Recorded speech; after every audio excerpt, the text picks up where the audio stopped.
Assalamualaikum warahmatullahi wabarakatuh. Saya Retno Astuti, NIM 032 dari Tata Rias 2020A akan menyampaikan materi tentang pengetahuan konsumen sebagai pemakai barang dan jasa. Yang akan kita bahas kali ini mengenai sifat-sifat dari konsumen dan juga perbedaan perilaku konsumen antara pembeli pria dan juga wanita. Sebelum kita membahas mengenai sifat dari konsumen, alangkah baiknya kita mereview terlebih dahulu apa sih konsumen itu. Dari pertemuan minggu lalu kita dapat menyimpulkan bahwa konsumen adalah pemakai barang hasil produksi maupun jasa untuk memenuhi kebutuhan sehari-hari dan seluruh kebutuhan dalam hidupnya. Nah, kita masuk ke pembahasan pertama, yaitu tentang sifat-sifat dari konsumen. Apa saja sih sifat-sifat yang dimiliki oleh konsumen? Secara umum, sifat-sifat yang dimiliki oleh konsumen terbagi menjadi dua, yaitu ada rasional dan juga irasional. Tentu kita sudah tidak asing dengan kedua kata tersebut. Kata rasional dan irasional kerap kali digunakan dalam percakapan sehari-hari. Nah, sekarang kita bahas terlebih dahulu mengenai perilaku konsumen rasional. Apa sih yang dimaksud dengan konsumen rasional? Jadi rasional di sini yang dimaksudkan adalah tindakan konsumen dalam melakukan pembelian barang dan jasa yang didasari atas pertimbangan rasional atau nalar dan juga mengedepankan aspek konsumen secara umum. Apa aja sih contoh aspek konsumen secara umum? Jadi dia mulai dari kebutuhannya akan barang tersebut dan juga apa kegunaan dari barang tersebut. Nah, itu tadi merupakan penjelasan singkat dari konsumen rasional. Nah, sekarang kita akan membahas mengenai konsumen irasional. Irasional di sini artinya perilaku konsumen yang mudah terbujuk oleh iming-iming diskon atau market dari suatu produk sehingga dia dapat membeli produk tersebut tanpa pertimbangan yang baik atau pertimbangan yang matang. Jadi ketika dia diiming-imingi, ini Bu lebih murah, potongan 50%, dia langsung dengan harga sekian di kepala dia hanya ada potongan 50%, ini barangnya murah dan akhirnya dia beli, padahal belum tentu dia membutuhkan barang tersebut dan dia juga belum tentu tahu kegunaan dari barang tersebut. Sekarang kita masuk ke pembahasan mengenai ciri-ciri dari konsumen rasional dan juga konsumen irasional. Ciri-ciri dari konsumen rasional sendiri secara garis besar dibagi menjadi 4. Yang pertama, suatu pembelian dapat dikatakan rasional ketika barang yang kita beli itu benar-benar mampu memenuhi kebutuhan kita secara optimal. Kriteria optimal yang dimaksud gimana sih? Jadi optimal di sini dalam artian semakin lama atau semakin tinggi intensitas jangka waktu penggunaan barang tersebut maka akan semakin baik. Jadi semakin sering barang tersebut dapat kita gunakan itu semakin baik. Contohnya kalau dalam bidang tata rias, biasanya ketika kita membeli eyeshadow palette, nah kita alangkah baiknya memilih eyeshadow palette yang memiliki warna-warna yang dapat digunakan berbagai acara daripada membeli eyeshadow palette yang memang warna-warnanya terlalu mencolok dan hanya dapat digunakan untuk event-event tertentu. Nah, yang kedua, konsumen mempunyai barang tersebut memang karena kebutuhan. Butuh atau tidaknya pada suatu barang ini dapat dilihat melalui skala prioritas. Ketika kita membeli barang yang ada di dalam urutan skala prioritas teratas, berarti memang kita memerlukan barang tersebut.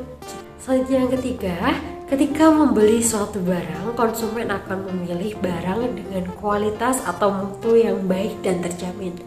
Contohnya kalau di bidang tata rias atau kecantikan, ketika kita hendak membeli skin ataupun kosmetik, jelas kita pilih produk yang sudah lolos BPOM.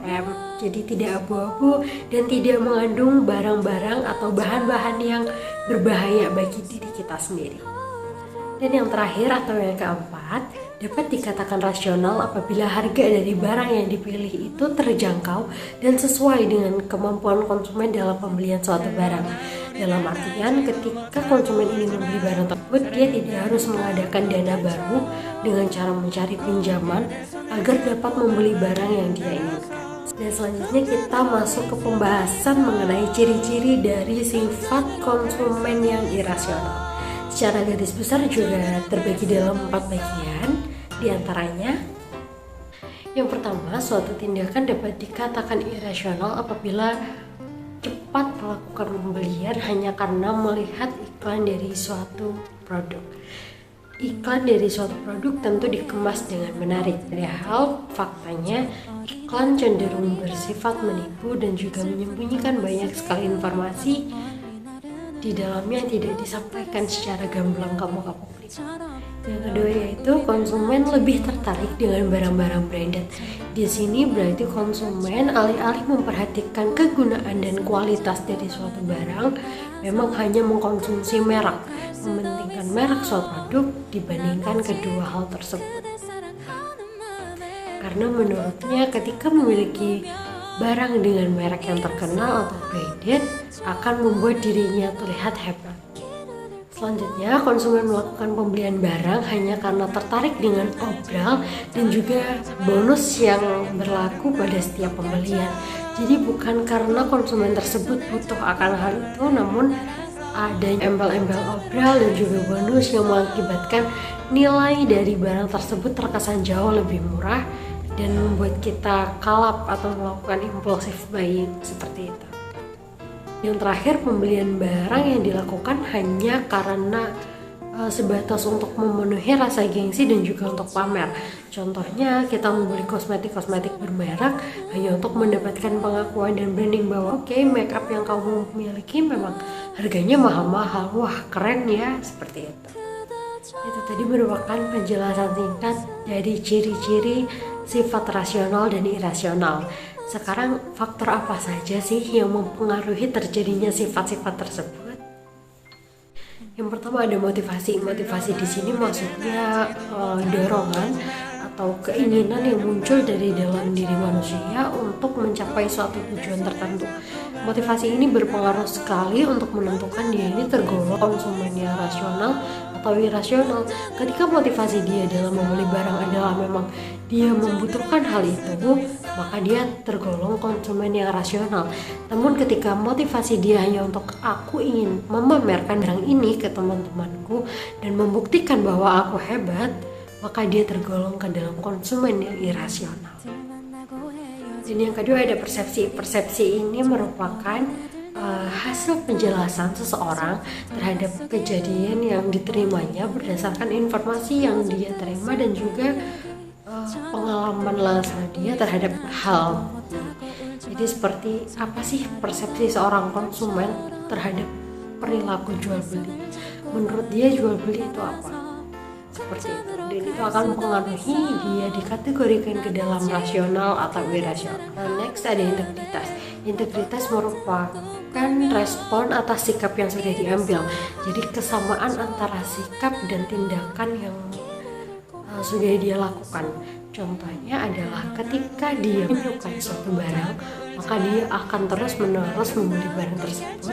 Dan ketika dia tidak menyukai suatu barang, maka dia akan berusaha keras untuk tidak membeli barang tersebut.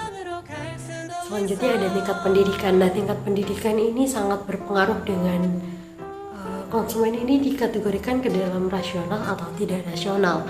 Biasanya semakin tinggi tingkat pendidikan seseorang, maka dia akan semakin rasional dalam membuat pilihan. Dan begitu pula sebaliknya, semakin rendah tingkat pendidikan seseorang, maka dia akan semakin tidak rasional dalam membuat suatu pilihan. Yang terakhir ada kepribadian yang di dalamnya mencakup mengenai sikap, kematangan emosi dan juga tingkat kedewasaan.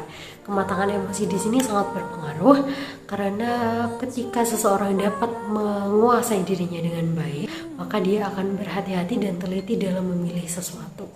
Dan begitu pula dengan orang dengan tingkat kedewasaan yang tinggi, maka dia cenderung akan lebih bijaksana ketika akan melakukan segala sesuatu. Begitu pula sebaliknya. Itu tadi saya sudah menjelaskan mengenai sifat-sifat dari konsumen secara umum. Sekarang kita akan membahas sifat konsumen berdasarkan gendernya, yaitu pria dan wanita. Bagaimana sih sifat dari pembeli berdasarkan gendernya? Di sini yang pertama saya akan membahas dari pembeli wanita terlebih dahulu. Saya akan menyebutkan beberapa sifat dari pembeli wanita. Yang pertama, pembeli wanita ini cenderung tidak dapat mengontrol diri dalam berbelanja. Jadi meskipun sudah dibuat list belanjaan dari rumah, biasanya ketika sampai di tempat perbelanjaan ada beberapa barang yang tidak ada di list tersebut tetapi sudah masuk ke dalam keranjang seperti itu. sering sekali terjadi. Jadi tidak sesuai dengan tujuan awal.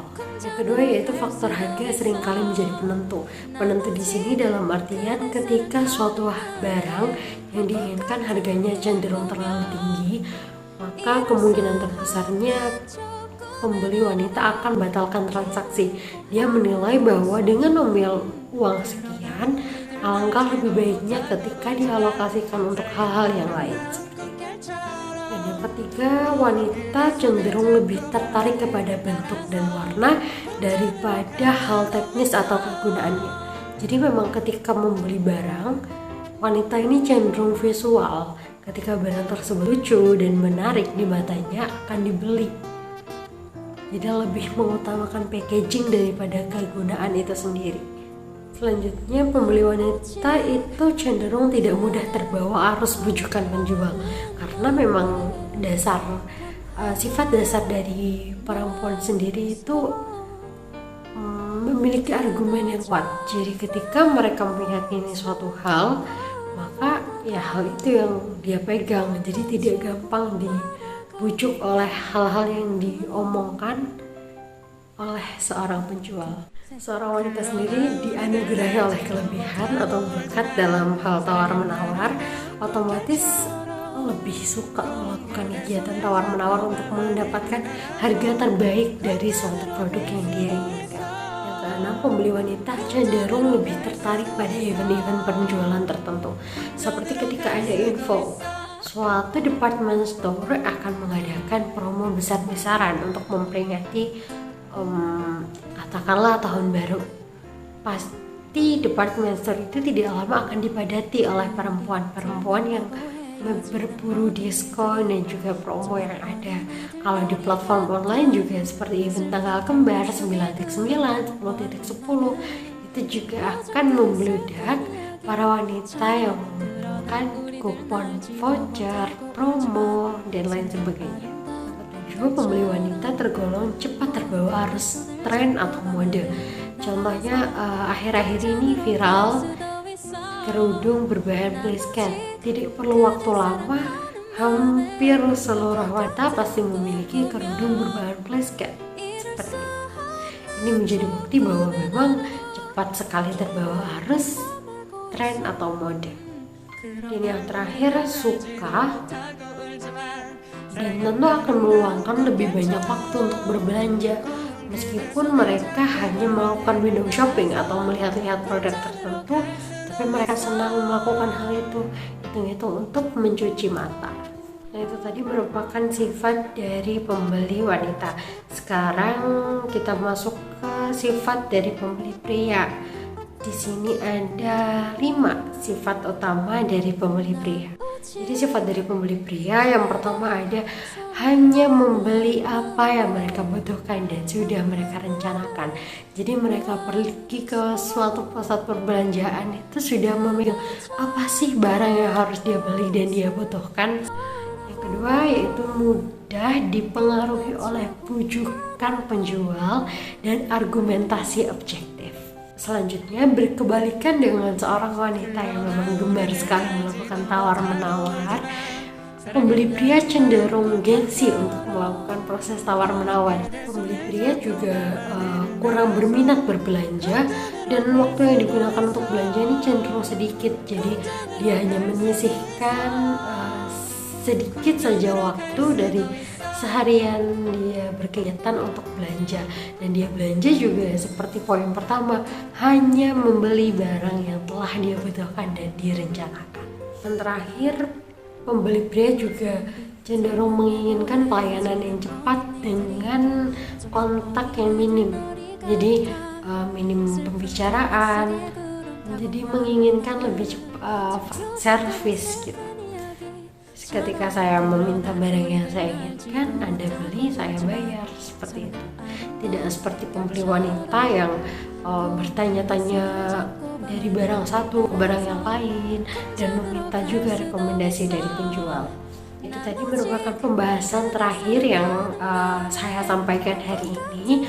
Untuk kurang lebihnya saya mohon maaf apabila ada pertanyaan dapat ditulis di kolom komentar. Terima kasih banyak dan sampai jumpa. Assalamualaikum warahmatullahi wabarakatuh.